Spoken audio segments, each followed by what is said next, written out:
এখন আপনারা যে মাছগুলোকে দেখতে পাচ্ছেন এগুলো হযরত শাহজালাল রহমাতুল্লাহ আলাইহির অতি যত্নে পোষা গজার মাছ। 2003 সালের 4 ডিসেম্বর কোন এক ইসলামের শত্রু বিষ প্রয়োগ করে পুকুরের প্রায় 700-র বেশি গজার মাছ হত্যা করে ফেলে। ফলে পুকুরটি গজার মাছ শূন্য হয়ে পড়ে। মরে যাওয়া মাছগুলোকে মসজিদের পশ্চিম কোণের কবরস্থানে পুঁতে ফেলা হয়।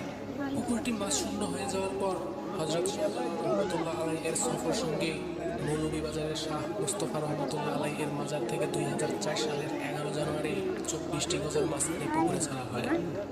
আর বর্তমানে এই পুকুরের গজার মাছের সংখ্যা প্রায় 1000-এর উপরে। সুবহানাল্লাহ।